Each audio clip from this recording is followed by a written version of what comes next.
ನಮ್ಮ ಹಿಂದುಳಿದ, ಅತಿ ಹಿಂದುಳಿದ, ಆದಿವಾಸಿ, ಅಲೆಮಾರಿ ಎಲ್ಲ ಸಮಾಜಗಳಿಗೂ ಒಂದು ಖುಷಿ ವಿಷಯ ಇದು.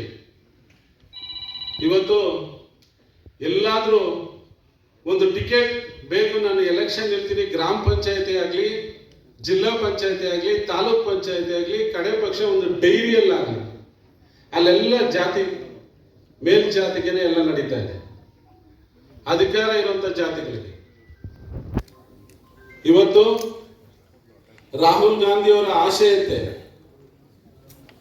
ಮಲ್ಲಿಕಾರ್ಜುನ ಖರ್ಗೆ ಅವರ ಆಶೆಯಂತೆ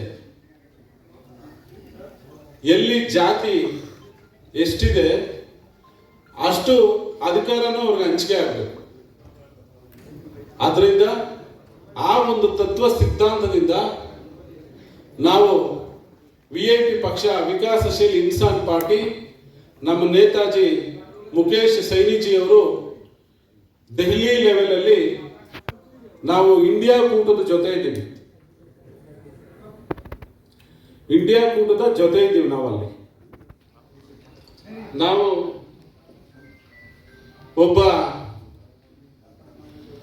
ಮೀನುಗಾರರು ಈ ಒಂದು ಪಾರ್ಟಿನ ಬಿಹಾರಲ್ಲಿ ಮೊದಲನೇದಾಗಿ ತಂದು 2 ವರ್ಷದಲ್ಲಿ 4 ಜನ MLA ತಂದು ಒಂದು ಮಂತ್ರಿ ಆದಂಥ ಪಕ್ಷ.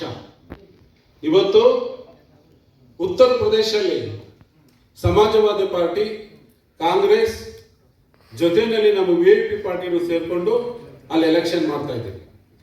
ಅದೇ ರೀತಿ ಇವತ್ತು ಕರ್ನಾಟಕಕ್ಕೂ ಬಂದಿದೆ. ಮುಂದಿನ 28ನೇ ಎಲೆಕ್ಷನ್ ಅಲ್ಲಿ ವಿಐಪಿ ಪಾರ್ಟಿ ಇಲ್ಲಿ ಯಾವುದೇ ಸರ್ಕಾರ ಬಂದರೂ ನಾವು ಒಂದು ಭಾಗ ಆಗಿರ್ತೀವಿ ಅಂತ ಹೇಳಿ ಈ ಪತ್ರಿಕಾಗೋಷ್ಠಿ ಮುಖಾಂತರ ತಮಗೆ ತಿಳಿಸ್ಲಿಕ್ಕೆ ಇಷ್ಟಪಡ್ತೀನಿ. ಇವತ್ತು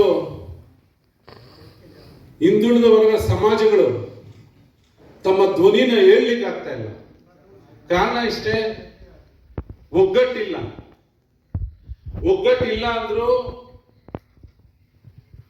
ಅವರು ಆ ಜೋಡಣೆ ಮಾಡುವಂತ ಕೆಲಸನೇ ಯಾವುದೇ ಒಂದು ವೇದಿಕೆ ಪಕ್ಷ ಮಾಡಲಿಲ್ಲ. ಆದ್ರೆ ಇವತ್ತು ಆಲ್ ಬ್ಯಾಕ್ವರ್ಡ್ ಕ್ಲಾಸಸ್ನ, ಅಲೆಮಾರಿಗಳನ್ನ, ಎಲ್ಲ ದಲಿತ ಜನನ ಒಗ್ಗಟ್ಟು ಮಾಡುವಂತ ಒಂದು ವೇದಿಕೆ ಈ ಕರ್ನಾಟಕದಲ್ಲಿ ಉಗಮವಾಗಿದೆ. ಅದು ಈ ವಿಐಪಿ ಪಕ್ಷ.